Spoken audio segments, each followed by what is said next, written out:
manajemen mutu, ISO 9001 dan atau yang lingkungan dan lain sebagainya yang mengarah pada high level structure, jadi struktur tingkat tinggi yang memungkinkan bahwa satu standar itu bisa diintegrasikan dengan standar yang lain. Nah, sistem K3 juga demikian. Jadi mengikuti high level structure, lampiran SL ya, annex SL, itu mengatur bahwa klausulnya itu sama dengan standar sistem manajemen yang lainnya seperti 9001, 14001 dan lainnya. Jadi standar sistem manajemen yang diterbitkan pada setelah tahun 2000 atau tahun 2015 dan sesudahnya itu adalah mengacu pada high level structure. Jadi disusun sebagai berikut. Klausul nomor 4, 1, 2, 3 itu hanya penjelasan yang tidak mempengaruhi dari penerapan SMK 3. Yang menjadi perhatian itu adalah klausul 4 sampai dengan 10. Nah, ini menjadi perhatian dari organisasi maupun auditor dari lembaga sertifikasi kalau memang organisasi ingin mendapatkan sebuah pengakuan dari pihak ketiga. Diawali klausul nomor 4 itu adalah konteks organisasi. Ini sebagai input. Jadi di dalam mengelola K3 ya, ini harus memperhatikan dari inputnya. Nah, inputnya itu diawali bagaimana organisasi ini membahas terkait dengan isu eksternal dan internal. Ya, jadi membahas itu berarti mengidentifikasi dengan isu eksternal dan internal. Jadi isu eksternal sekarang ini bisa saja menuntut bahwa organisasi itu harus aware, harus peduli terhadap keselamatan kesehatan dari pekerja. Ya, nah itu harus ditanggapi apalagi kalau didukung oleh peraturan perundang-undangan yang berlaku. Nah nanti di sini, jadi pada saat mengatasi atau ya menyelesaikan isu-isu ini juga harus mempertimbangkan kebutuhan dan harapan dari pekerja dan pihak berkepentingan lainnya ini. Nah, dua hal ini yang nanti akan menjadi sebuah input di dalam pengelolaan SMK 3 ya. Jadi setelah input yang internal dan input dari pihak yang berkepentingan eksternal masuk di dalam pengelolaan SMK 3 yang diawali dari plan. Nah, perencanaan ini, klausul nomor 6. Kemudian didukung ya dengan sumber daya yang memadai dan diimplementasikan. Jadi do. Nah, setelah itu dievaluasi apakah pelaksanaannya itu sesuai dengan yang direncanakan, dievaluasi kinerjanya. Nah, bila mana tidak sesuai dilakukan tindakan perbaikan, bila mana sesuai ditingkatkan ya sistem manajemen K3-nya. Nah, dengan menjalankan siklus PDCA ini diharapkan organisasi itu akan tertingkatkan kinerjanya dari waktu ke waktu ya. Nah, siklus ini digunakan di semua standar sistem manajemen yang kalau saya pelajari yang sebagai requirement ya, requirement. Nah, kemudian selain kuat ya di dalam proses juga harus menghasilkan keluaran. Nah, ini keluaran yang diinginkan dari sistem manajemen K3-nya. Nah, keluarannya itu bisa terkait dengan tujuan maupun sasaran dari K3, misalkan mereduksi atau menghilangkan dari kecelakaan kerja, mereduksi dari penyakit, terpapar penyakit, dan lain sebagainya. Nah, ini yang harus dijalankan oleh organisasi. Nah, sekarang tadi saya sampaikan bahwa ada perbedaan antara OSAS dengan ISO 45001. Apa perbedaannya? Jadi kalau kita sudah terbiasa dengan OSAS, yang tadi saya sampaikan bahwa OSAS itu klausulnya itu hanya 1 sampai 4. Sedangkan ISO 45001 klausulnya mengikuti lampiran SL, annex SL. Klausulnya adalah 1 sampai 10. Yang tadi digambarkan itu klausul nomor 4 sampai 10. Yang 1, 2, 3 itu hanya sekedar penjelasan ya, hampir sama dengan yang di OSAS ya. Jadi di OSAS intinya hanya klausul nomor 4 itu dielaborasi di dalam 45.001 karena sudah menyangkut ke enterprise itu dari 4 sampai dengan 10. Itu bedanya satu. Yang kedua terkait dengan definisi risiko pihak terkait dan tempat kerja. Nah, kalau di OSAS, risiko itu adalah kombinasi dari peluang, likelihood dari sebuah kejadian, event dari sebuah event yang berbahaya atau terpapar atau terpaparan dan beberapa dan dampak dari cedera atau kondisi sakit ya yang bisa disebabkan oleh sebuah kejadian atau paparan. Nah, ini adalah risiko. Nah, kalau di 45.001 lebih luas lagi, risiko itu adalah efek dari ketidakpastian. Nah, efek dari ketidakpastian pihak yang terkait, pihak terkait atau stakeholder-nya, interested party. Kemudian yang ketiga, istilah baru, monitoring, measurement, effectiveness of SaaS opportunity. Nah, di 18.001 OSAS itu hanya mengidentifikasi resiko tanpa mengidentifikasi peluang. Nah, kalau di 45.000 tidak cukup hanya resiko tapi peluang ya, peluang-peluang terkait dengan kemajuan teknologi atau politik itu bisa memberikan sebuah peluang. Itu juga harus dibahas dan nanti dimasukkan di dalam pengelolaan resikonya. Tujuan ini adalah memungkinkan untuk organisasi mengendalikan risiko dari OSAS-nya dan meningkatkan kinerja dari OSAS. Nah, kalau ini memungkinkan organisasi untuk secara proaktif meningkatkan kinerja OSAS dalam mencegah cedera dan kondisi sakit ya, keadaan yang sakit. Dokumen and record dengan dokumen information. Jadi kalau di OSAS itu bicaranya dokumen and record. Kalau di 45.001 diganti dua hal ini menjadi documented information. Nah, nanti apa saja akan kita lihat ya. Kemudian penjelasan dari klausul atau persyaratannya itu banyak membahas terkait dengan shall, should, ya, may, dan can. Nah, shall, should, sama may, can ini merupakan kata yang banyak dipakai dalam OSAS 18.001. Nah, kata-kata tersebut dalam bahasa Indonesia sekilas memiliki arti yang sama, yaitu boleh bisa. Jadi kita kurang bisa membedakan kalau di OSAS. Tapi kalau di 45.001, kata shall itu menunjukkan keharusan. Jadi sebuah persyaratan yang harus dipenuhi oleh organisasi. Sedangkan should itu menunjukkan rekomendasi. Jadi seharusnya. Jadi boleh dilakukan, boleh tidak, tapi sangat disarankan. May ini menunjukkan izin, permisi, sedangkan can ini menunjukkan kemungkinan atau kapabilitas.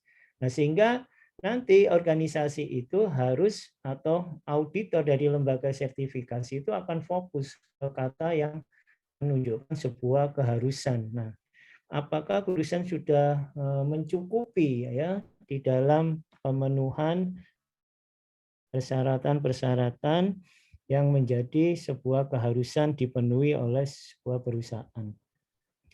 Nah, kemudian fokus kepada konteks organisasi. Di OSAS tidak. Tadi saya sampaikan bahwa OSAS ini langsung ke proses fungsi ya, fungsi. Tapi kalau untuk yang 45.001 ke levelnya enterprise. Nah, di sini organisasi diminta untuk melihat lebih luas dari isu keselamatan dan kesehatan kerjanya sendiri dan harus menyadari apa yang masyarakat harapkan dari mereka, tentu dalam isu keselamatan dan kesehatan kerja. Kemudian keberadaan manajemen representatif. Nah, di OSAS ada. Jadi mereka malah menunjuk seorang safety manager untuk mengurusi terkait implementasi dari OSAS. Tapi kalau di 4.1 itu melekat ya, melekat kepada semua personil baik di top manajemen, middle management maupun low management. Nah, di sini ditekankan peran dari top manajemennya untuk dapat mengambil peran lebih di dalam implementasi dari 45001. Karena nanti ini implikasinya pada saat membahas klausul nomor 5 itu banyak hal yang harus top manajemen lakukan. Kemudian partisipasi dan konsultasi dari non-managerial worker. Nah, ini partisipasi dan konsultasi non-managerial worker-nya inilah yang tidak dibahas. Tapi kalau di sini jadi 3, yaitu top management, managerial worker, sama non-managerial worker-nya. Kemudian terkait dengan perencanaan, tidak menyebutkan hal yang harus dijadikan pertimbangan dalam proses perencanaan. Kalau di sini disebutkan di 45001, ada 4 hal yang harus dijadikan pertimbangan, yaitu pertama, bagaimana organisasi itu membahas isu yang telah dijelaskan pada konteks organisasi. Kemudian dari membahas tadi keluarlah sebuah program pengembangan. Nah, program pengembangan itu juga masuk dalam perencanaan. Nah, persyaratan yang dijelaskan pada interested party. Jadi bagaimana organisasi itu memahami kebutuhan dan harapan dari stakeholder-nya. Dan kebutuhan dan harapan dari stakeholder-nya itu harus bisa dipenuhi. Nah, berarti ada faktor perencanaan juga. Kemudian lingkup dari sistem manajemen dari K3. Kemudian penyusunan dari resiko dan peluang ini nanti ada pada klausul nomor 6. Ini juga masuk dalam perencanaan. Jadi secara sepintas kita tahu bahwa 45001 ini sudah merupakan extend scope ya. Jadi perluasan ruang lingkup pembahasan dari OSAS 18001. Nah, kemudian identifikasi bahaya. Jadi memiliki kesamaan dalam identifikasi bahaya, yaitu mengharuskan untuk ongoing dan proaktif. Sama ya. Nah, pertimbangannya meliputi faktor sosial seperti beban kerja, jam kerja, victimization, ya, harassment, bullying, kecelakaan kerja baik internal maupun eksternal organisasi, termasuk juga kejadian gawat darurat dan penyebabnya, potensi situasi darurat, perubahan, dan pengetahuan terhadap bahaya. Jadi masalah darurat atau kontingensi, nah bagaimana nanti perusahaan itu melakukan kontingensi plan-nya, nah sejauh apa. Nah kemudian ini yang terkait dengan peluang, ini tidak ada, yang ini ada ya di klausul nomor 6 tadi. Kemudian ketiga dalam procurement, outsourcing sama kontraktor. Ini ada ya, ini juga ada lebih spesifik. Klausul terkait dengan management of change ya, ini tidak ada di dalam OSAS itu. Tapi di sini dibahas dalam satu sub klausul tersendiri yaitu 813. Jadi bagaimana pengelolaan dari perubahan-perubahan yang terjadi. Kemudian klausul improvementnya ini tidak ada khusus, tapi di sini ada ya. Jadi klausul nomor 10 terkait dengan peluang peningkatan dan melakukan tindakan yang dibutuhkan untuk mencapai hasil yang diharapkan dalam sistem manajemen K3. Baik, jadi materi atau agenda 1-2 sudah kita bahas.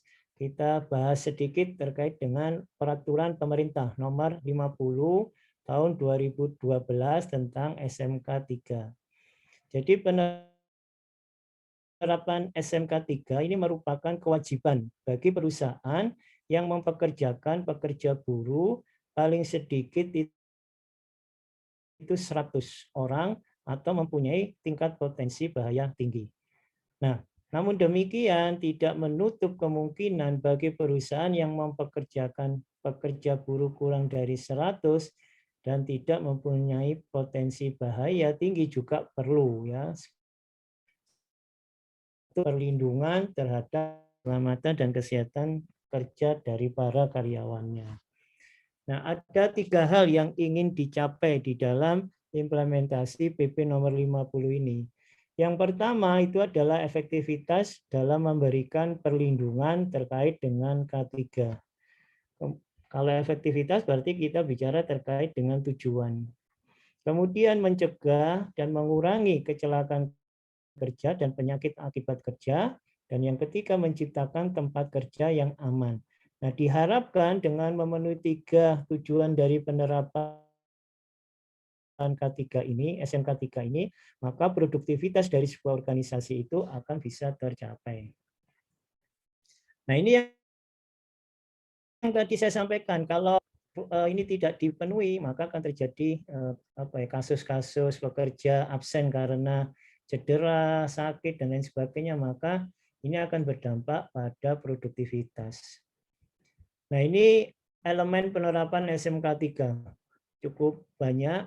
Tapi ketika saya coba selaraskan dengan ISO 45001, ada banyak hal yang ini tidak artinya itu banyak yang tidak bisa dipenuhi oleh PP ini. Jadi PP ini mungkin perlu direvisi. Kalau ini kelihatannya mengikuti terkait dengan OSAS, ya, maka PP yang baru sebaiknya mengikuti terkait dengan yang satu. Jadi elemen penerapan ini kalau saya pelajari ini masih mengacu pada OSAS 18001, walaupun yang ini itu biasanya yang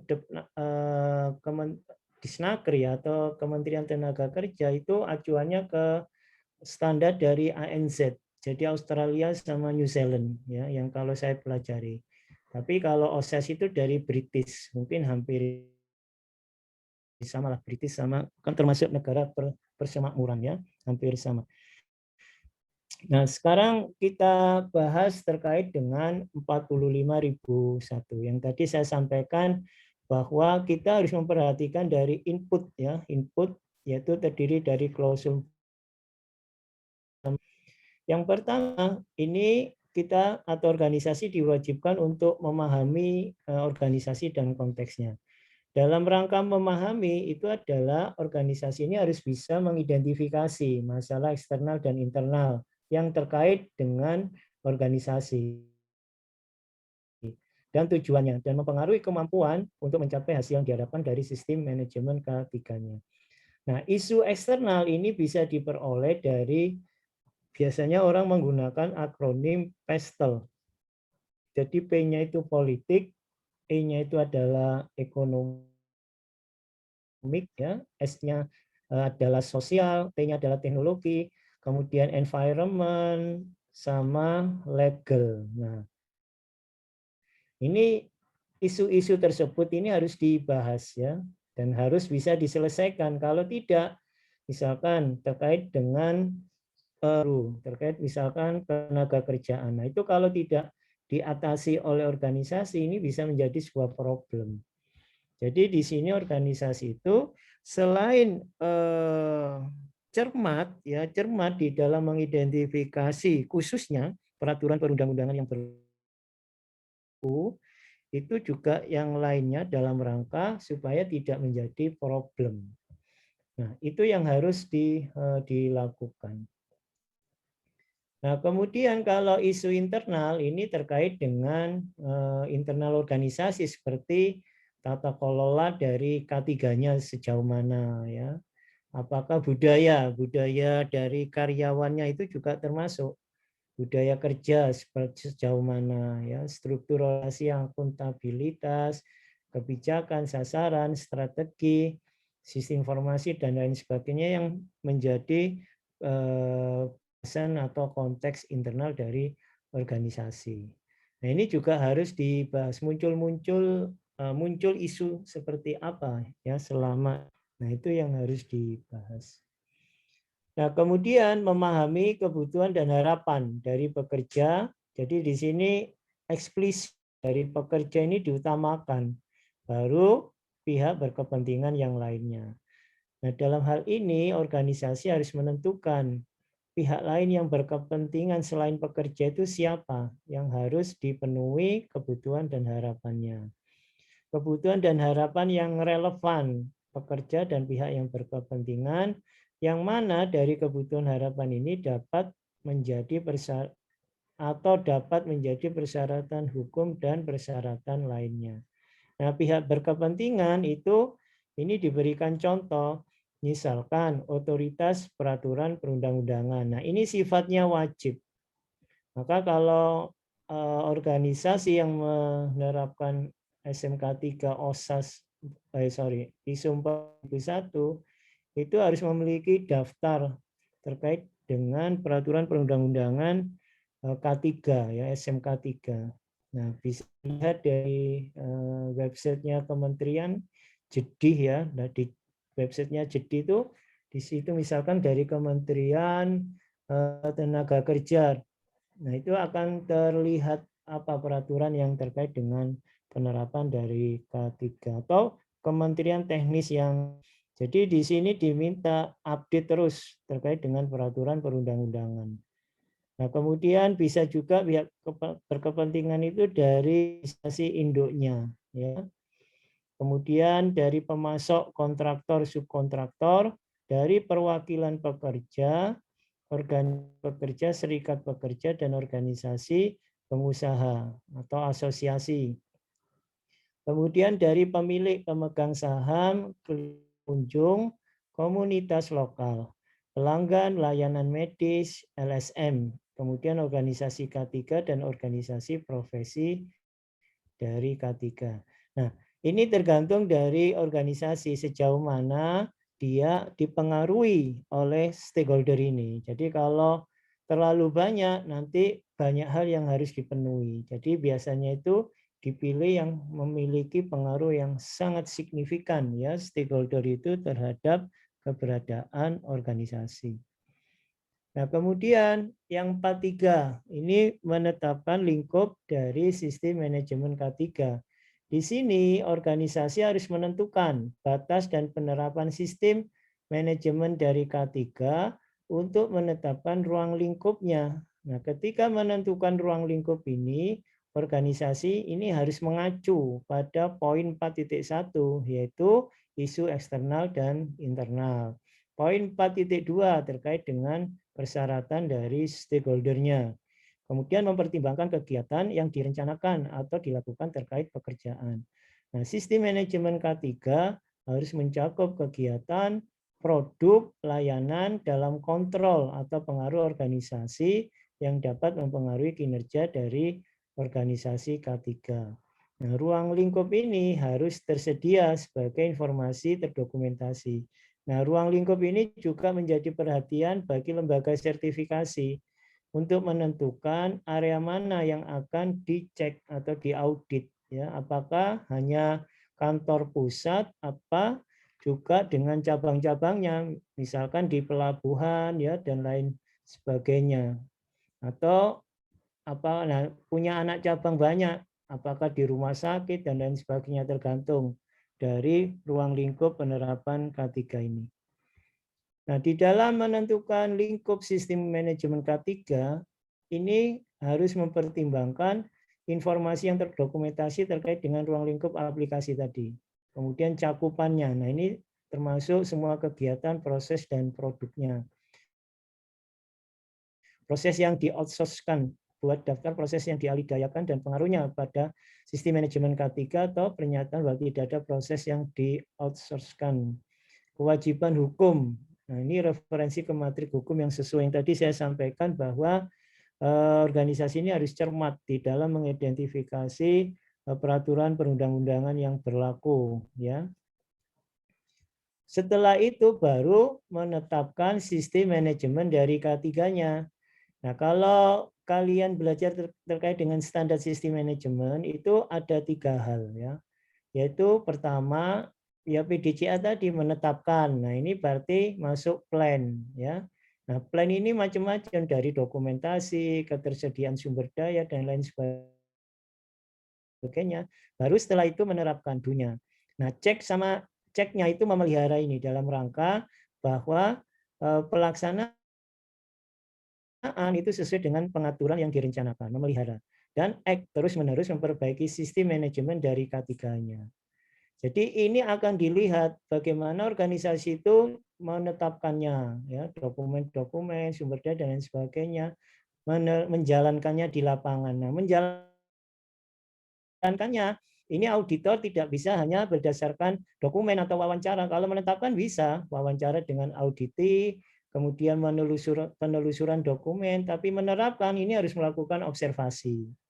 Ya, nah, dan memelihara ini akan dilihat dari hasil auditnya, target-target yang ditetapkan. Nah, apakah tercapai atau tidak tercapai, bagaimana tindakan korektifnya.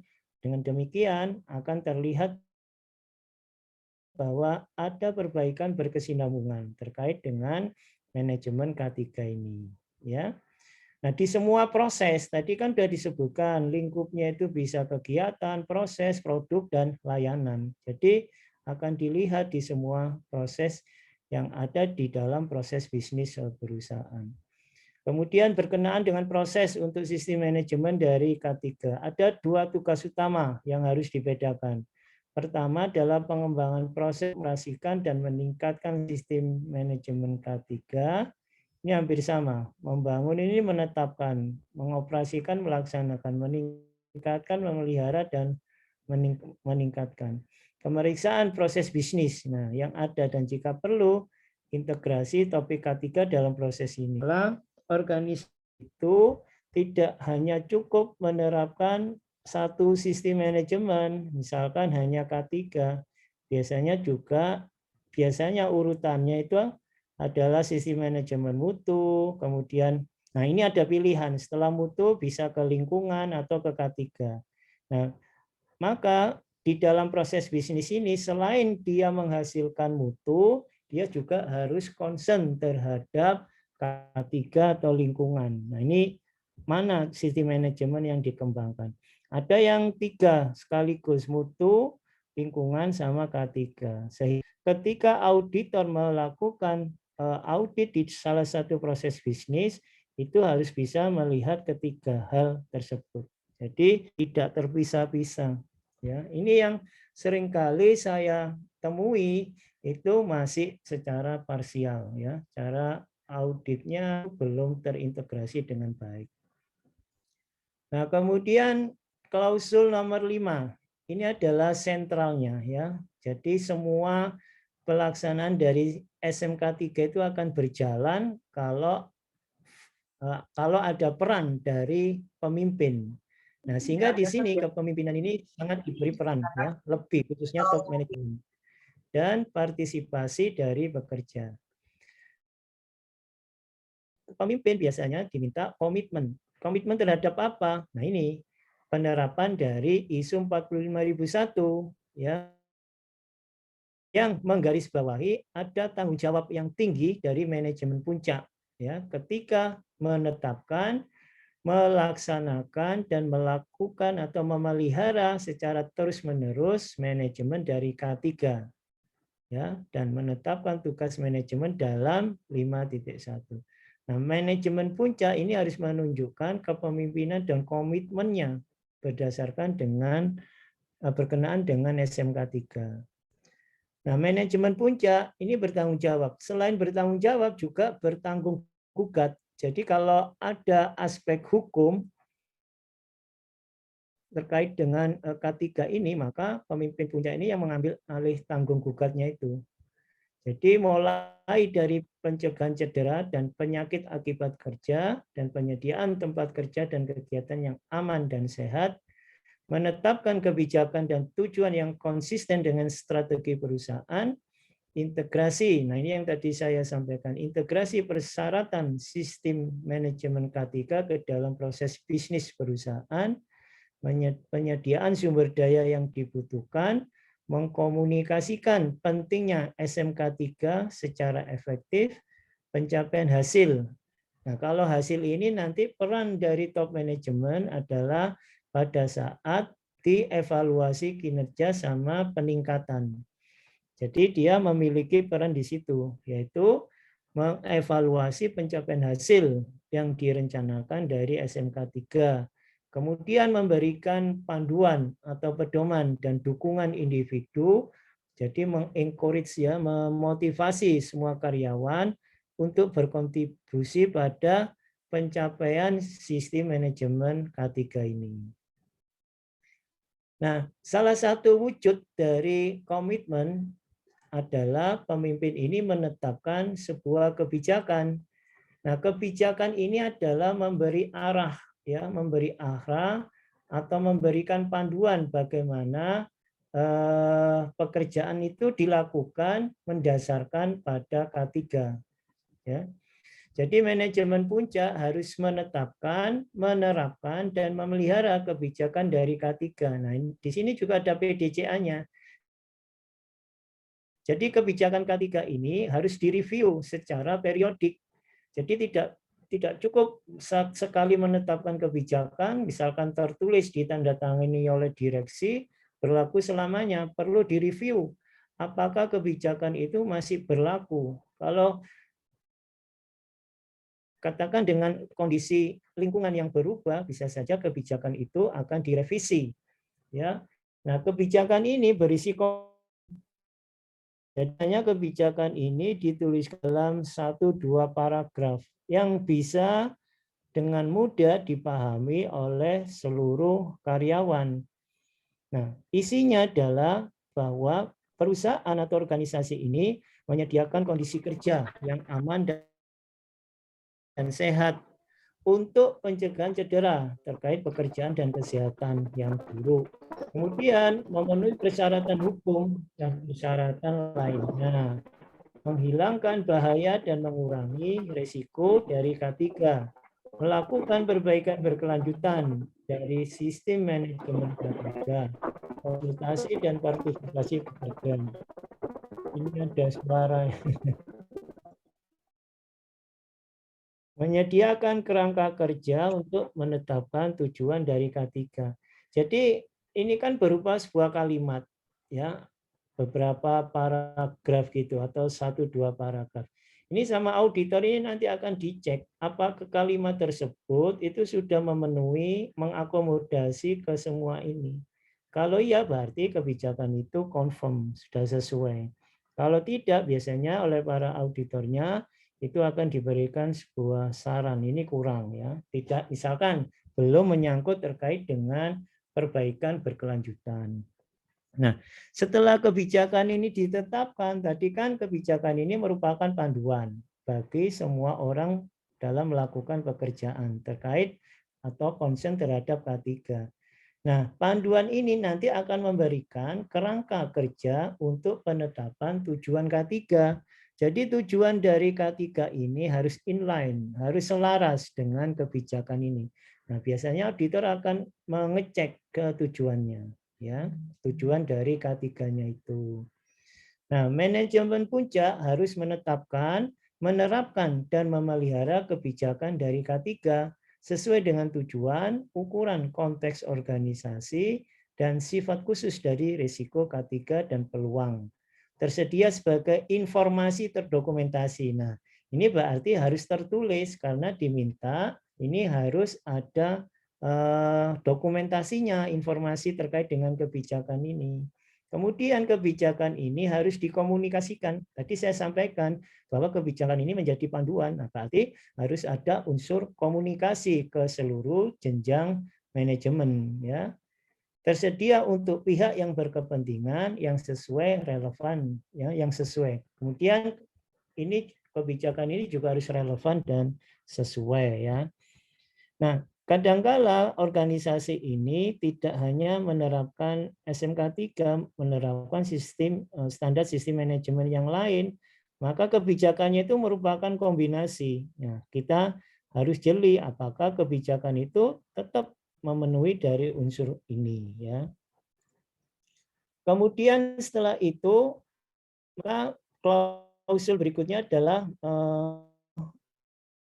menetapkan peran, tanggung jawab, dan wewenang keorganisasian.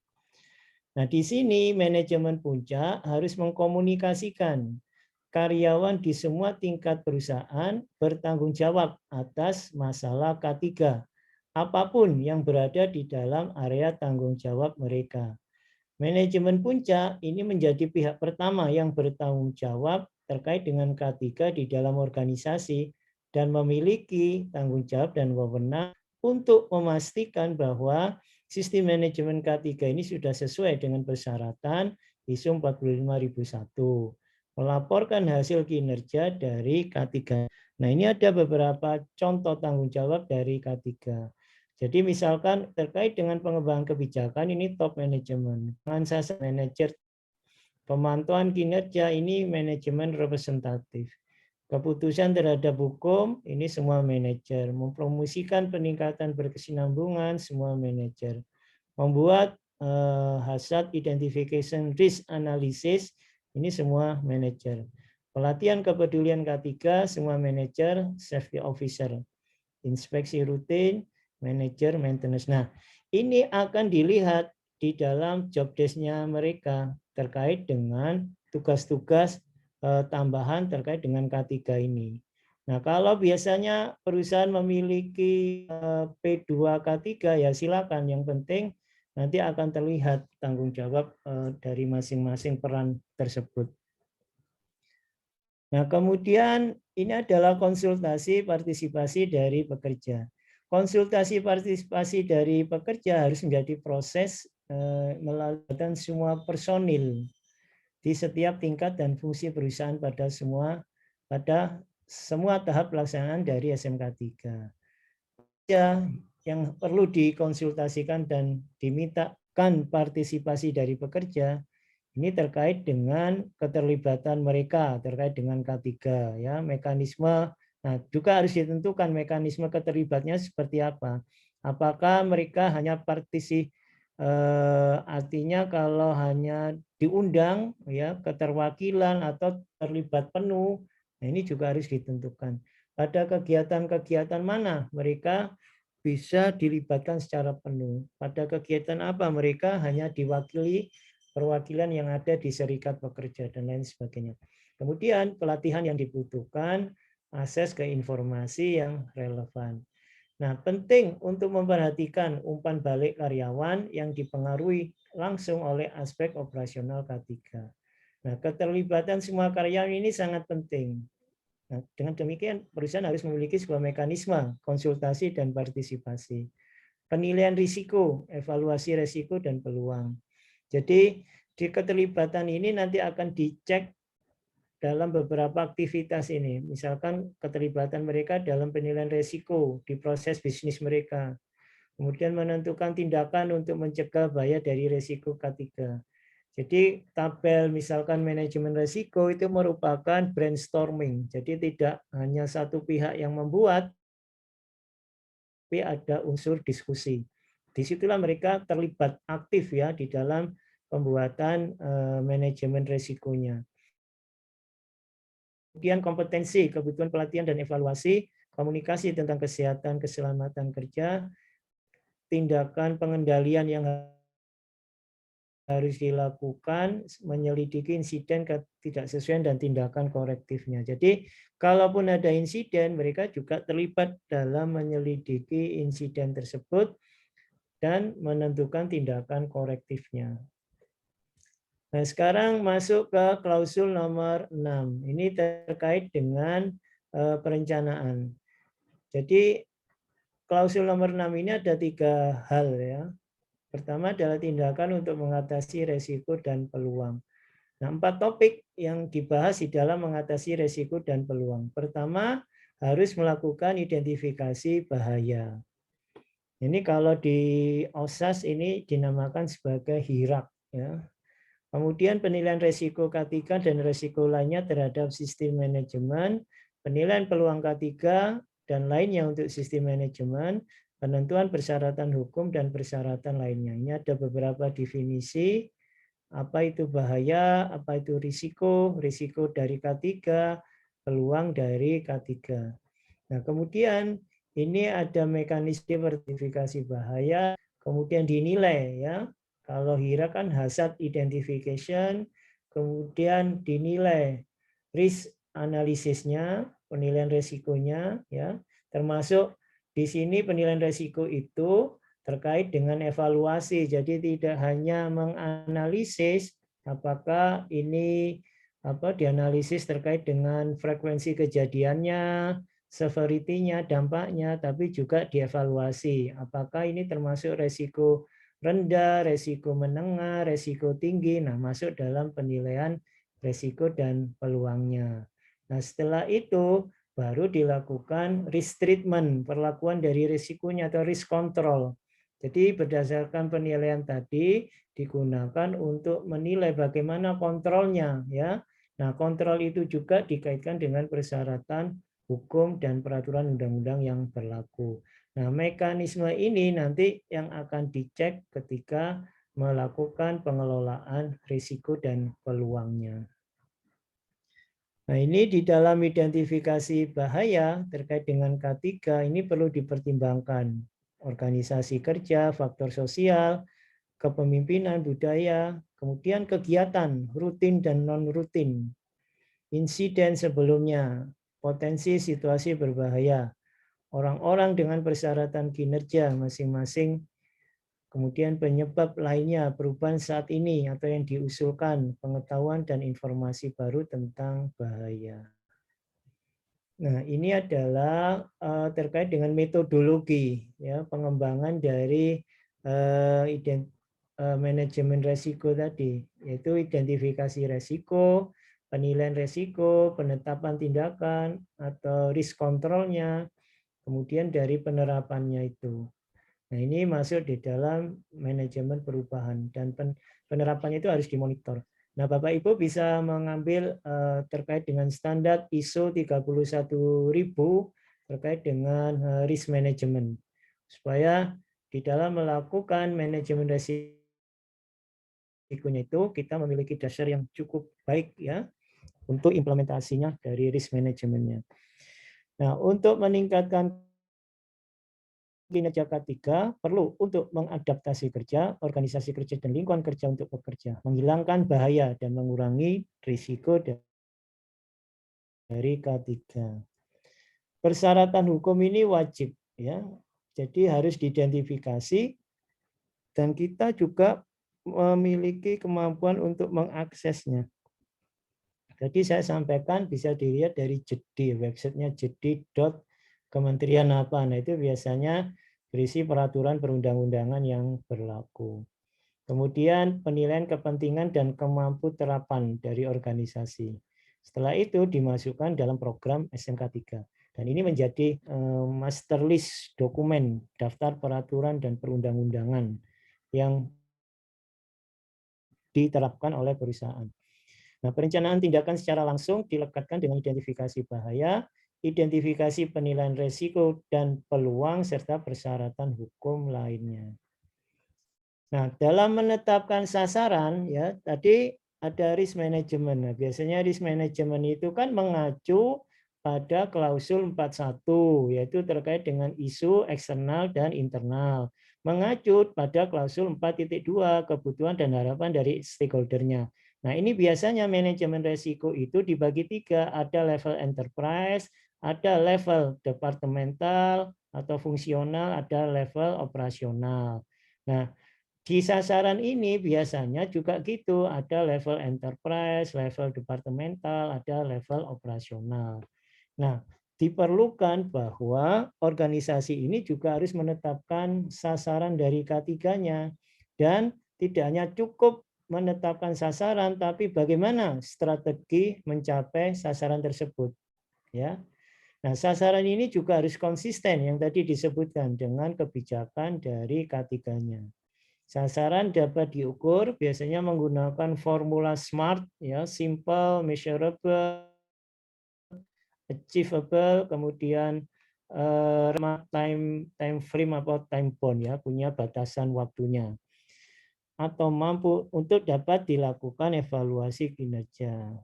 Jadi di dalam menentukan sasaran ini harus memperhatikan persyaratan yang berlaku, hasil dari penilaian risiko dan peluang, hasil konsultasi dengan pekerja dan perwakilan pekerja.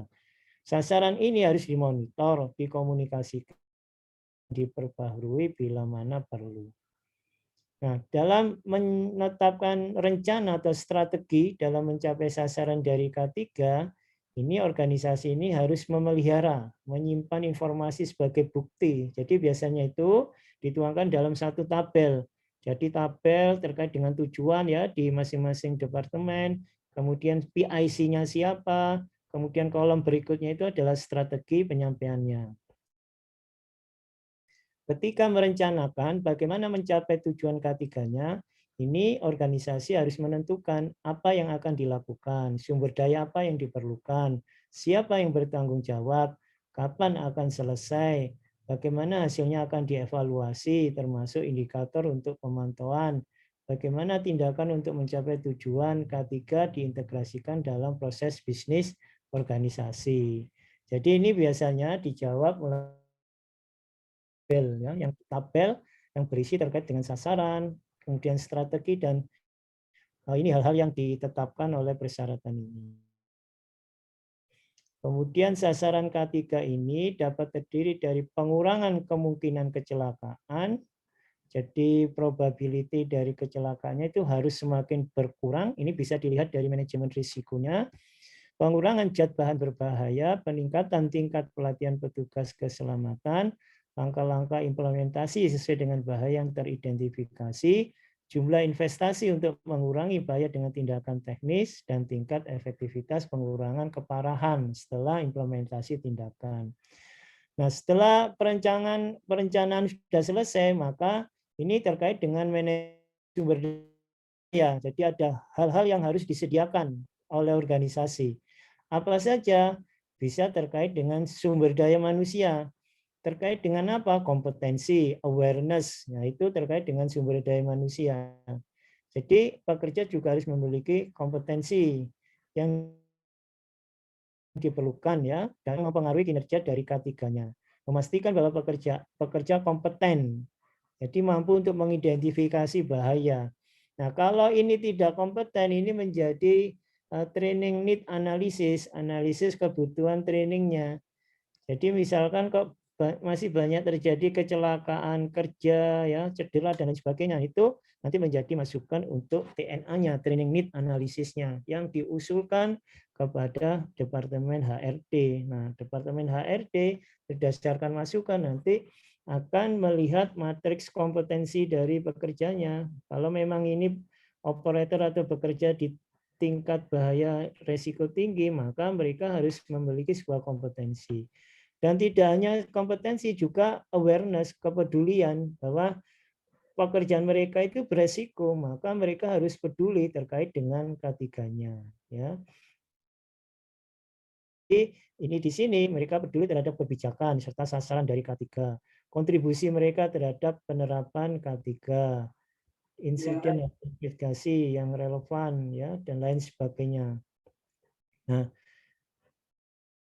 awareness ini tidak hanya untuk pekerja, tapi juga bisa bagi pekerja sementara, kontraktor, pemasok, dan pengunjung. Karena perusahaan ini ingin menjaga kredibilitas dari perusahaannya. Kalau terjadi cedera, ya kecelakaan kerja di dalam organisasi tersebut, ini apa ya, image atau citra dari perusahaan bisa menurun. Apalagi kalau ini diekspos oleh media massa. Nah, ini menjadi turun ya image-nya. Oleh karena itu harus ditingkatkan terus kepedulian dari semua pihak yang ada di dalam organisasi. Nah, sekarang komunikasi. Proses komunikasi internal eksternal ini harus ditentukan. Ini yang harus diperhitungkan. Kapan, apa, kapan, dengan siapa, bagaimana dikomunikasikan, aspek beragam, ya, persyaratan hukum, konsistensi, komunikasi yang relevan. Jadi misalkan peraturan persyaratan yang berlaku terkait itu juga dikomunikasikan.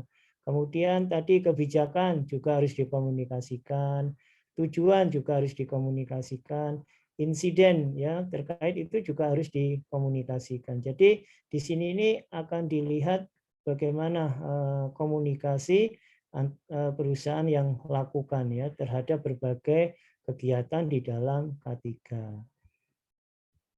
Oke, ini yang tadi saya sampaikan, eksternal ini terkait dengan persyaratan hukum dan lainnya, internal ini terkait terkait dengan proses departemental atau fungsional dan memungkinkan untuk aware, ya, sadar terkait dengan peningkatan berkelanjutan terhadap K3. Nah, sekarang terkait dengan informasi terdokumentasi, ya. Jadi informasi terdokumentasi ini dibagi dua, yang dipersyaratkan oleh standar internasional ini, yaitu ISO 45001. Nah, dia standar ini mensyaratkan dokumen informasi apa yang harus disediakan, yang harus ada oleh organisasi, ya. Kemudian selain itu juga informasi terdokumentasi yang diperlukan oleh organisasi itu sendiri, ya, yang ingin yang menunjukkan bahwa penerapan dari K3-nya itu adalah efektif, ya. Dan di dalam informasi terdokumentasi ini kan berupa dokumen, maka harus ada persyaratan di dalam pembuatan dan memperbarui dari dokumennya. Nah, termasuk di dalamnya ini. Jadi standar ini mengatakan secara rinci bagaimana memberikan identifikasi, deskripsi, formatnya seperti apa, medianya, tinjauan persetujuan untuk kesesuaian dan kecukupan. Nah, ini yang tadi saya sampaikan bahwa ISO 45001 itu mensyaratkan informasi terdokumentasi. Ada dua hal. Dengan kata maintain. Nah, ini maintain ini berarti dokumen. Dokumen itu harus dipelihara, ya. Termasuk di dalamnya ruang lingkup, kebijakan, tanggung jawab, resiko, proses untuk menentukan resiko, dan lain sebagainya. Ini dokumen yang harus ada, ya. Artinya perusahaan ini beberapa ini bisa dalam bentuk SOP. Nah, silakan SOP terkait dengan K3. Misalkan SOP terkait dengan kesiapsiagaan dan tanggap darurat. Nah, jadi harus ada dokumen ini, ya. Nah, yang retain itu berarti terkait dengan arsip atau bukti dari hasil aktivitas,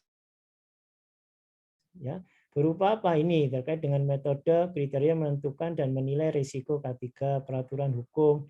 Jadi kalau peraturan hukum itu bisa dituangkan dalam sebuah formulir, ya.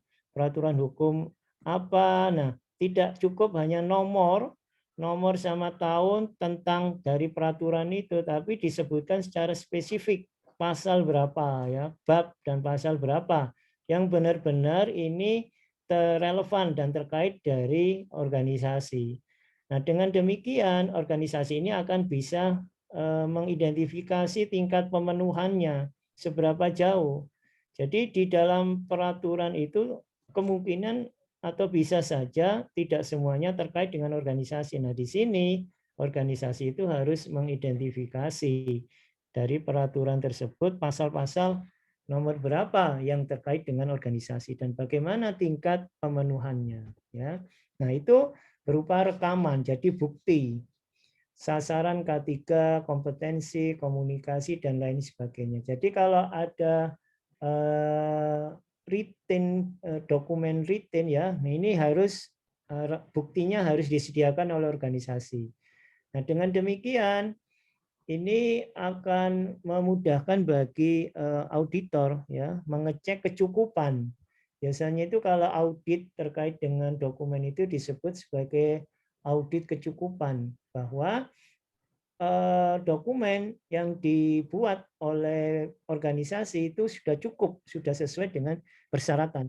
Nah, di luar ini itu boleh ditambahkan, misalkan dokumen yang dibutuhkan oleh organisasi tadi dalam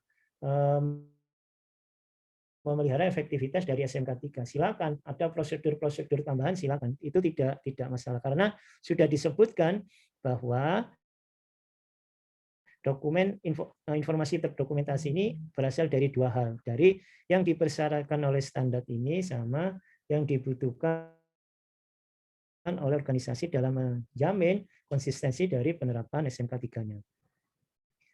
Nah, setelah tadi, ya, plan, ya, klausul nomor 4 sampai 7 itu masuk kategori plan. Nah, sekarang masuk kategori do-nya, pelaksanaannya. Nah, di sini organisasi ini harus merencanakan, melaksanakan, mengendalikan, memelihara proses yang diperlukan untuk memenuhi persyaratan dari SMK3. Nah, ini mengacu pada klausul nomor 6 untuk melihat efektivitas dari perencanaannya. Karena disinilah berisi dari manajemen risikonya. Jadi dengan menetapkan kriteria untuk proses, melaksanakan kontrol, memelihara, diperlukan untuk memiliki keyakinan bahwa proses telah sesuai rencana, beradaptasi, bekerja untuk para pekerja, mengordinasi bagian yang relevan dari sistem manajemen K3 dengan organisasi lainnya. Nah, menghilangkan bahaya. Jadi di dalam prosesnya itu harus bisa menghilangkan bahaya dan mengurangi risiko K3 menurut hierarki kontrol, hierarki pengendaliannya. Yaitu yang pertama kalau bisa itu bahaya dihilangkan, eliminasi. Kemudian mengganti, substitusi.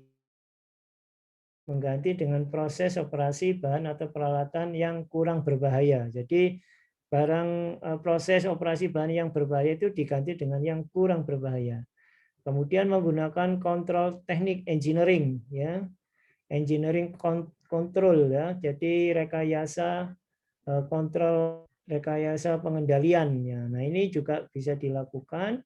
Kemudian menggunakan kontrol administratif, ya, bisa dengan berupa instruksi kerja, SOP dan lain sebagainya. Atau yang paling terakhir ini adalah dengan menggunakan APD, alat pelindung diri. Alat pelindung diri ini adalah hierarki yang paling bawah. Yang paling bagus itu adalah menghilangkan bahayanya. Tapi ya kalau tidak memungkinkan ya menghilangkan aktivitas itu yang ada unsur resiko bahaya. Tapi dengan cara kita bisa melakukan jasa ya atau memberitahu secara hati-hati ada SOP-nya, ada instruksi kerjanya dan dilengkapi lagi dengan APD. Nah, dengan demikian kita bisa mereduksi dari resiko terjadinya bahaya. Nah, ini menghilangkan bahaya yang tadi ya, eliminasi dari bahaya. Penggantian cat berbasis pelarut dengan cat berbasis air. Karena pelarut mungkin bisa saja flammable, dapat meledak ya. Penggunaan atau terhirup itu juga unsur bahaya secara kimiawi. Penggunaan sistem mengangkat daripada kerja otot, proses kerja yang monoton. Kalau mengganti contohnya substitusi zat berbahaya oleh zat yang kurang berbahaya, menurunkan level tegangan dan lain sebagainya.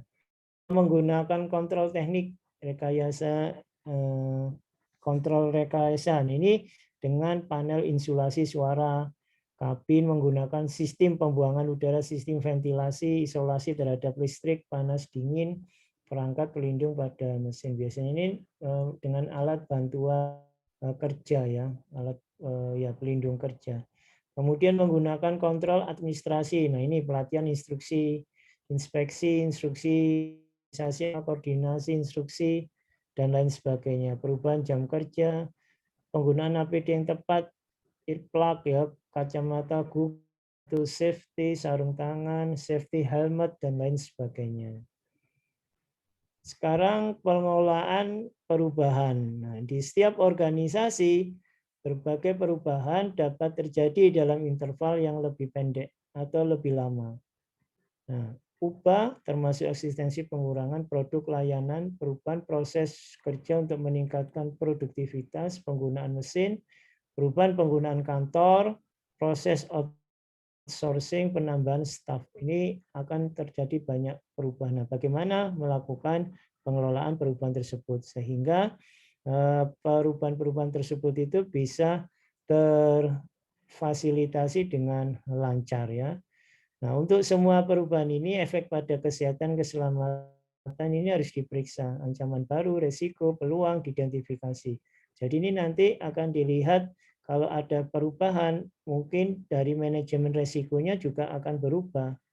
Nah, ini harus diidentifikasi. Nah, jika perlu, menyesuaikan tindakan dan tujuannya. Kemudian pengadaan, ini proses pengadaan mempertimbangkan K3 saat pembelian produk dan jasa. Nah, proses pengadaan adalah sebagian besar kasus yang didokumentasikan bagian dari quality management system, environment management system, dan lain sebagainya. Ya, ini juga harus diperhatikan ketika melakukan pengadaan. Kemudian organisasi harus mengkoordinasi proses pengadaannya dengan kontraktor untuk mengidentifikasi bahaya, untuk menilai mengendalikan risiko OHS-nya, biasanya dengan izin kerja ya. Berarti kontraktornya sudah memenuhi persyaratan yang bisa mereduksi atau mencegah terjadinya risiko dari kecelakaan. Yang timbul dari kegiatan operasi kontraktor yang berdampak pada organisasi, kegiatan dan operasi organisasi yang berdampak pada pekerja kontraktor. Kemudian kesiapsiagaan dan tanggap darurat. Nah, di sini organisasi ini harus menetapkan, menerapkan, memelihara suatu proses yang diperlukan untuk mempersiapkan menanggapi situasi darurat potensial. Nah, unsur berikut ini harus dipertimbangkan yang dimasukkan dalam proses seperti pencegahan tanggap darurat termasuk pertolongan pertama, pelatihan pengujian reaksi, latihan drill, merevisi respon yang direncanakan termasuk pengujian, khususnya setelah terjadinya situasi darurat, komunikasi informasi karyawan kontraktor, layanan tanggap darurat, otoritas jika diperlukan, mempertimbangkan kebutuhan semua pihak yang berkepentingan dalam pengembangan respon yang direncanakan, dokumentasi proses dan rencana. Nah, bukti dari kesiagaan dan tanggap darurat ini untuk membawa ke persyaratan adalah ada rencana darurat, kontingensi ini, rencana pencegahan bahaya, konsep pelatihan, protokol latihan, penilaian bahaya, dan lain sebagainya. Nah, biasanya di sini perusahaan diminta untuk melakukan sebuah simulasi. Misalkan terjadi event darurat. Nah, bagaimana antisipasinya? Nah, ini yang masuk di dalam pelatihan-pelatihan ini. Ya, ini juga akan dicek. Nah, kesiagaan tanggap darurat ini ada mekanisme, yaitu yang pertama mengidentifikasi potensi keadaan darurat, kemudian merencanakan dan tentukan tindakannya, kembangkan persyaratan teknisnya, latih para karyawan, rencanakan dan evaluasi proses simulasinya. Jadi misalkan kalau di Ubaya, misalkan keadaan darurat, gedung terbakar, ya, ini potensinya di mana? Kita lihat aktivitas apa yang sering berpotensi ya menimbulkan sebuah keadaan darurat. Setelah itu kita wajib untuk merencanakan, menentukan tindakan dari keadaan darurat ini. Misalkan di salah satu lab, nah bagaimana rencananya? Kemudian mengembangkan persyaratan teknisnya, melatih para karyawan supaya tanggap terhadap keadaan darurat, dan sesekali ya secara periodik merencanakan dan mengevaluasi proses dengan simulasi. Nah, dengan demikian maka karyawan itu terbiasa dengan bila mana ada kondisi darurat. Jadi mereka sudah tidak bingung lagi apa yang harus dilakukan. Ya.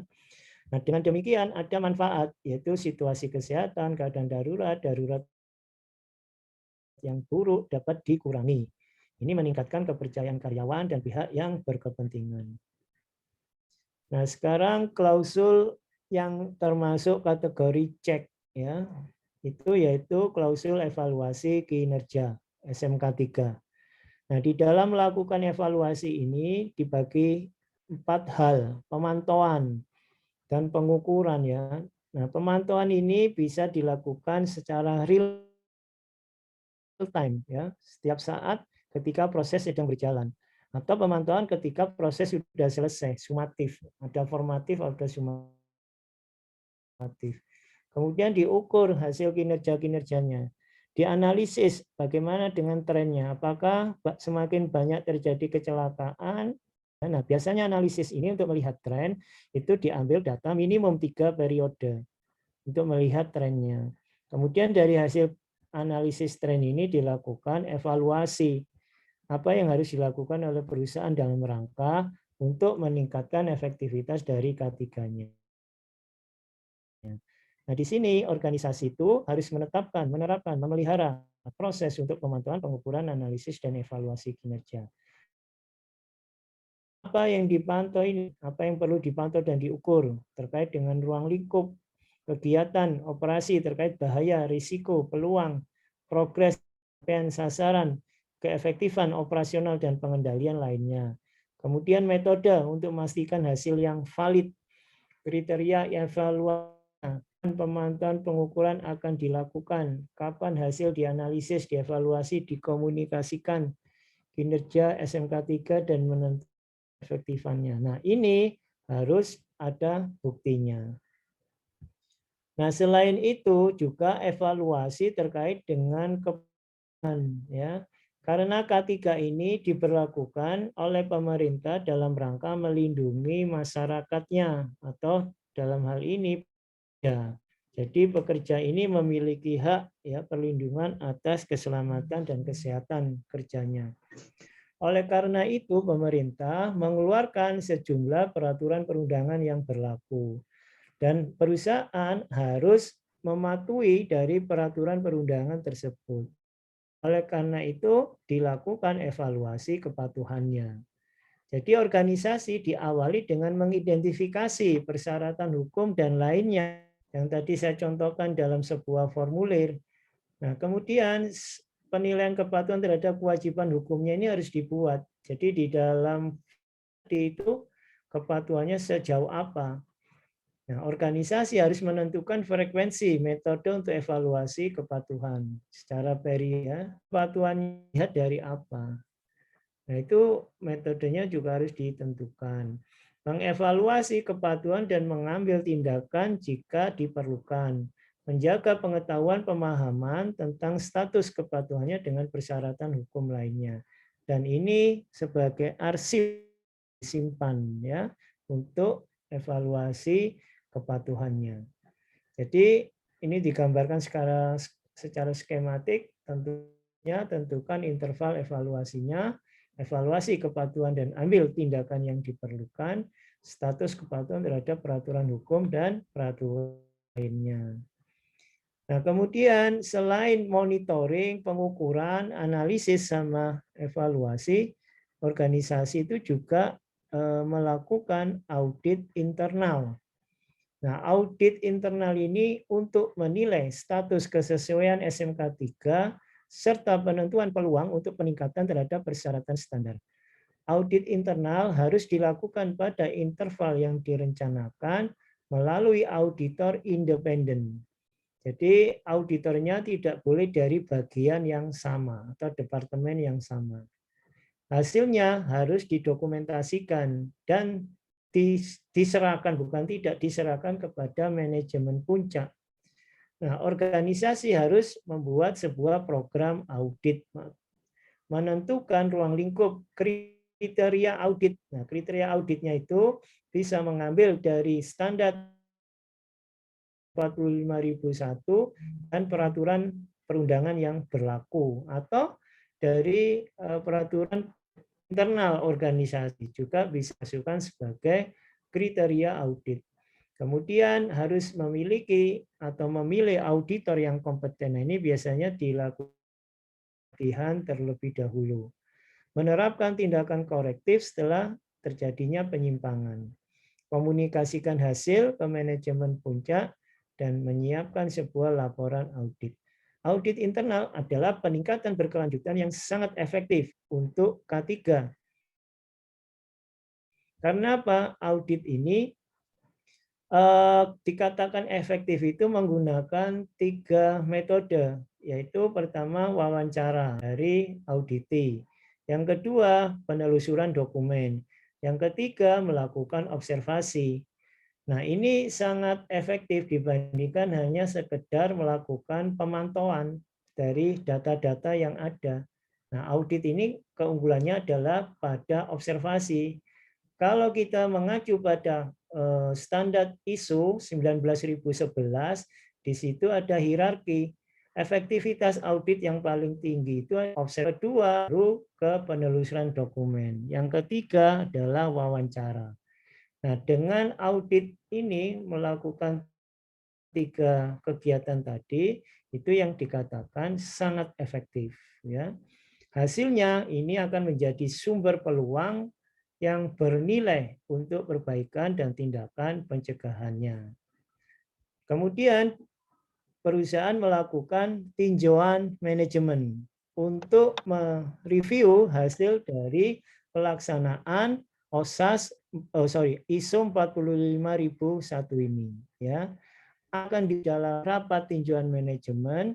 Pertama, ini adalah masukannya, yaitu terkait dengan status tindakan dari tinjauan manajemen sebelumnya, perubahan dalam masalah eksternal dan internal, termasuk di dalamnya kebutuhan harapan pihak yang berkepentingan, persyaratan hukum, resiko dan peluang, sejauh mana kebijakan K3, sasaran K3 telah tercapai, ya, terpenuhi dan tercapai, informasi tentang kinerja K3 termasuk tren. Nah, ini yang analisis tadi dalam insiden, ketidaksesuaian, tindakan korektif, pemantauan hasil pengukuran, hasil evaluasi, hasil audit, konsultasi partisipasi, dan lain sebagainya. Kemudian kecukupan sumber daya untuk memelihara sistem manajemen K3 yang efektif, komunikasi yang relevan dengan pihak yang berkepentingan, peluang untuk peningkatan berkelanjutan.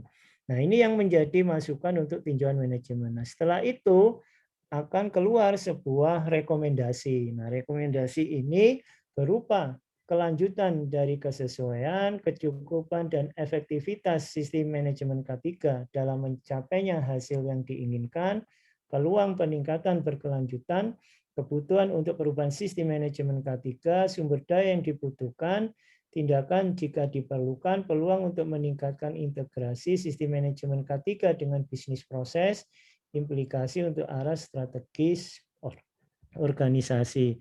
Nah, ini keluarannya ini yang akan menjadi perhatian sejauh mana keluaran ini juga akan diimplementasikan. Jadi setelah rekomendasi ini diimplementasikan, nanti pada tinjauan manajemen berikutnya, ini butir A ini akan menanyakan status tindakan dari tinjauan manajemen sebelumnya. Jadi status dari ini apakah sudah terpenuhi atau belum. Kalau belum berarti kasusnya masih open. Nah, kalau sudah dilakukan semua, maka A ini berarti statusnya adalah close, ya, sudah efektif. Tinggal membahas yang berikutnya lagi. Nah, ini yang di dalam tinjauan manajemen ini juga ada siklus PDCA-nya juga. Nah, sekarang klausul terakhir, ya. Jadi terkait dengan peningkatan. Nah, di sini organisasi ini harus menentukan peluang untuk perbaikan, lihat klausul 9, dan menerapkan tindakan yang diperlukan untuk mencapai hasil yang diharapkan dari SMK 3. Nah, untuk melaksanakan perbaikan disarankan untuk memberikan kesempatan kepada karyawan berbagi saran dan pengamatan dengan cara yang paling mudah, misalkan membuat suggestion box, ya, jadi kotak saran, intranet survei atau melalui rapat dan lain sebagainya. Yang penting di sini ada keterlibatan dari karyawan karena mereka yang mengalami secara langsung terkait dengan implementasi dari K3 ini. Nah, kemudian 10.2 insiden ketidaksesuaian. Jadi bila mana ada insiden dan ketidaksesuaian, bagaimana perusahaan itu melakukan tindakan perbaikan. Nah, mengembangkan proses untuk pengelolaan insiden atau ketidaksesuaian. Bereaksi segera, ini correction, ya. Bereaksi segera artinya menghilangkan dari terjadinya insiden atau ketidaksesuaian tersebut, tapi tidak mengatasi dari akar masalah. Nah, yang kedua, setelah bereaksi, maka menentukan menerapkan tindakan korektif. Nah, ini yang mengatasi dari akar masalahnya supaya insiden tersebut tidak terjadi lagi di kemudian hari. Kemudian, nah, akar penyebabnya ini harus dihilangkan.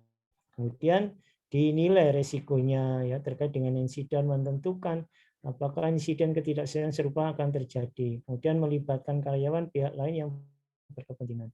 Kemudian meninjau penilaian resikonya, menentukan langkah-langkah untuk mencegah kambuhnya lagi insiden tersebut, tinjau risiko dari K3, evaluasi efektivitas, tindakan korektif, dan bila mana perlu adaptasi dari sistem manajemennya.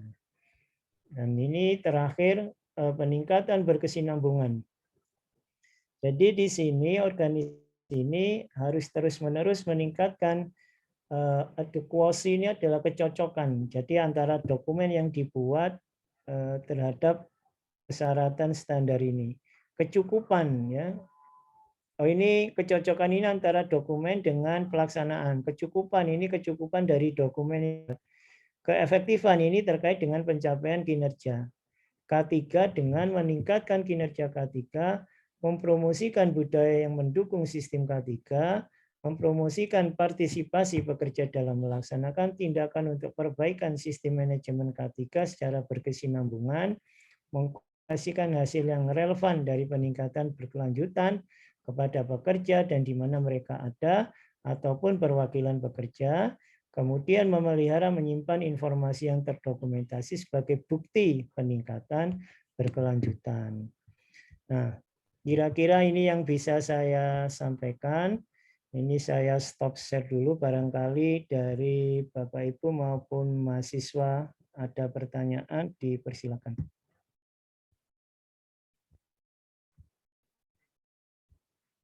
Silakan, barangkali ada pertanyaan. Apakah sudah cukup jelas?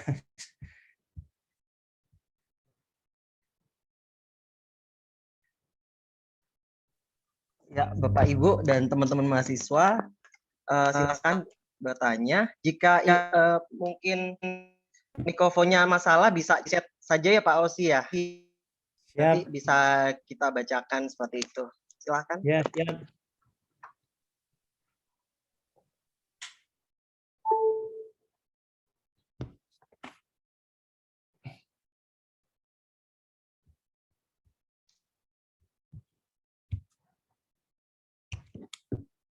Oke, sepertinya mungkin sudah cukup jelas ya Pak Osi ya. Ya, mudah-mudahan cukup jelas. Sangat detail sekali. Iya. Bapak Ibu dari STIL juga kami mengingatkan ya untuk mohon kesediaannya untuk mengisi kuesioner sebagai feedback buat kami gitu ya. Nah, terima kasih. Ya, Pak Abidin, apakah ingin bertanya, Bapak? Pak Abidin, ketemu lagi nih. Kalau ada Pak Abidin. Ketemu lagi. Selamat sore Pak Dokter. Ya, sore Pak Abidin.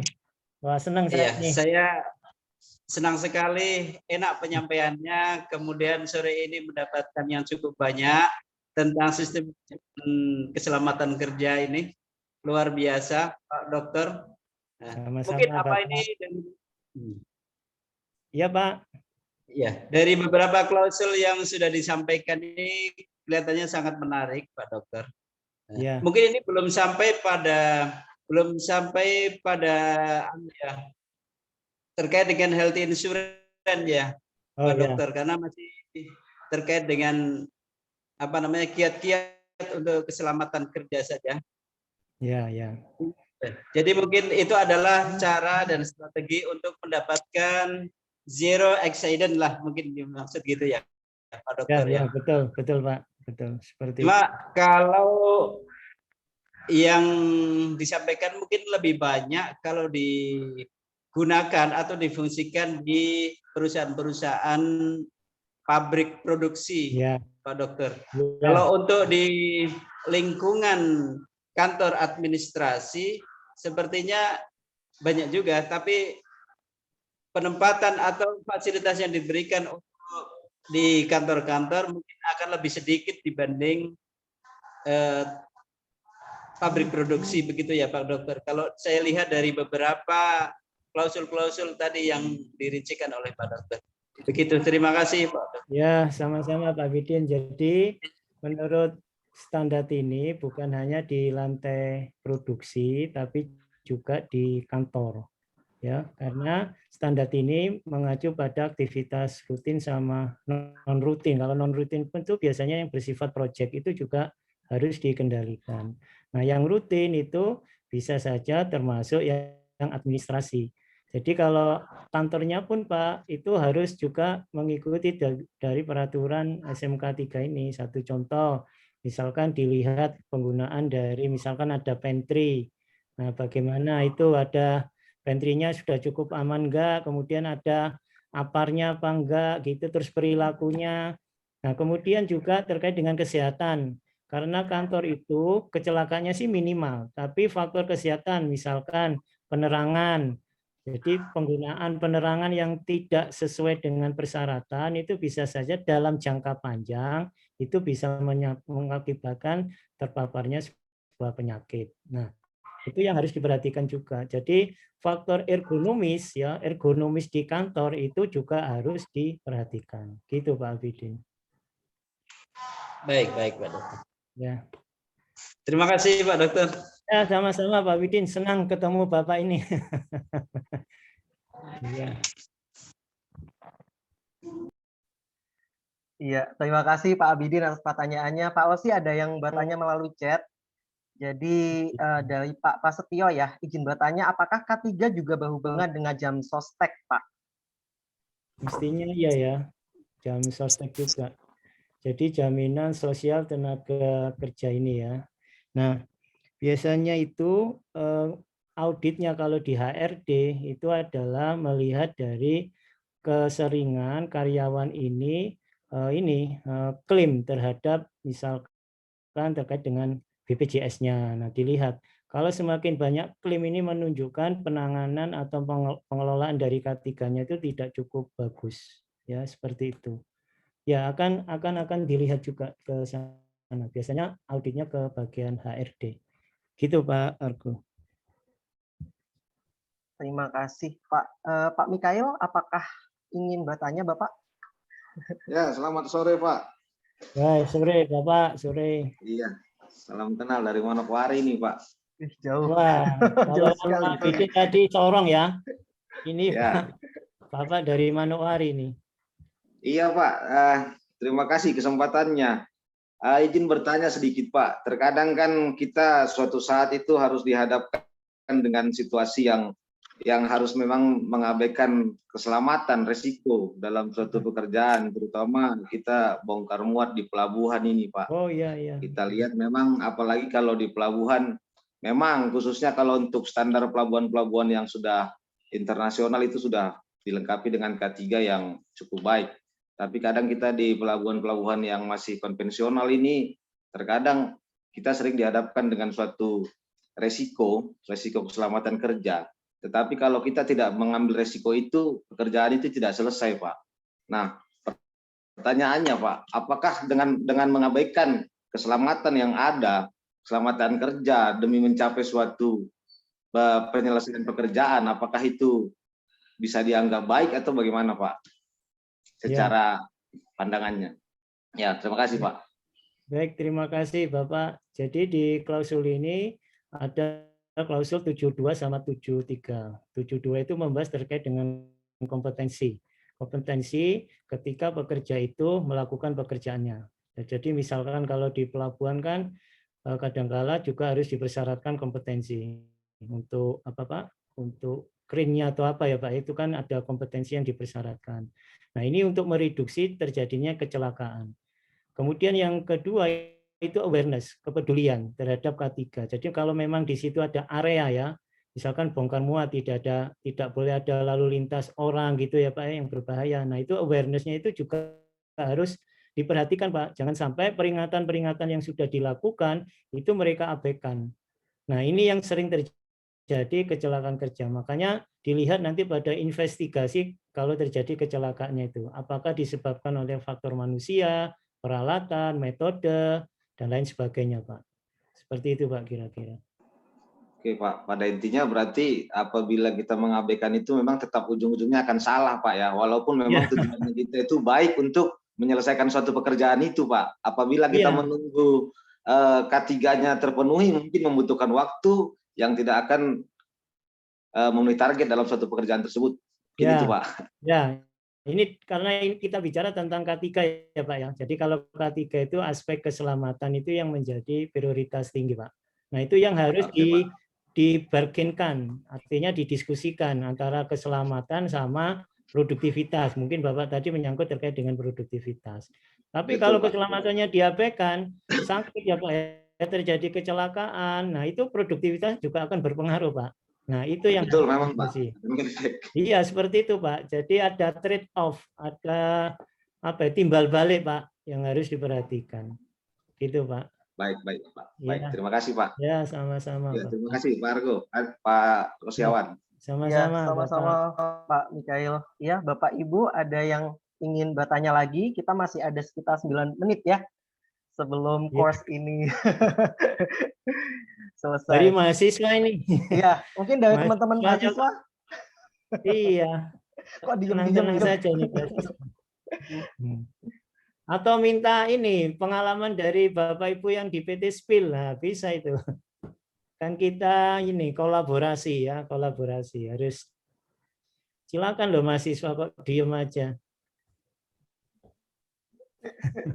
Mungkin malu atau gimana ya teman-teman. Ayo silakan, biasanya kalian tanya kan kalau di kelas gitu. Oh iya. Oh, aktif ya Pak Argo ya biasanya. Aktif biasanya Pak. Nah, ini malu.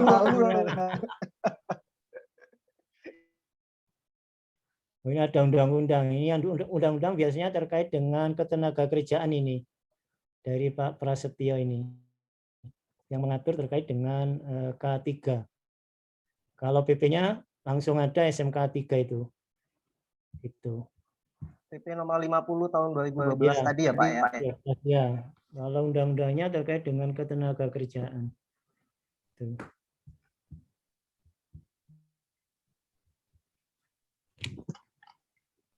Cukup ini Pak Argo kira-kira? Iya, sepertinya begitu Bapak. Baik. Ya. Baik, terima kasih semuanya ya pada Bapak Ibu yang dari PT Spill, mahasiswa juga Pak Argo ya, sudah memberikan saya ini kesempatan untuk bisa berbagi terkait dengan OSAS 45001. Saya kembalikan ke Pak Argo ini, moderatornya ini kelihatannya. Pak Argo. Oh, iya. Untuk dokumentasi disuruh ini dulu. Oh iya, foto. Oh, foto dulu. Ya, Pak Argo yang foto langsung. Oh, oke. Bapak Ibu dan teman-teman mahasiswa dimohon untuk menyalakan kameranya ya. Kita bisa foto sebentar untuk dokumentasi.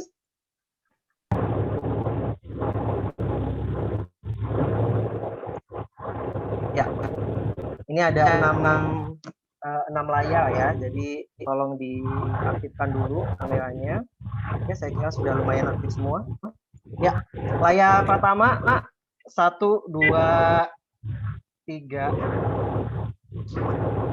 Oke. Layar kedua, 1, 2, 3. Layar ketiga, 1, 2, 3. Layar keempat, 1, 2, 3. Layar kelima, 1, 2, 3. Oke. Layar keenam, 1, 2, 3. Oke, Pak Haji sudah. Ya. Oke, mungkin sekian ya Bapak Ibu dari kami dari Teknik Industri Ubaya. Mungkin kita bisa juga ketemu di lain kesempatan ya, jika pasti ada kesempatan yang lain dan banyak gitu ya.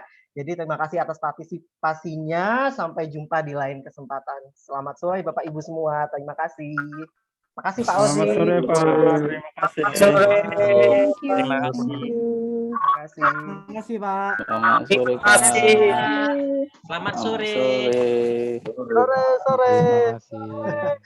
Sore semua. Pagi.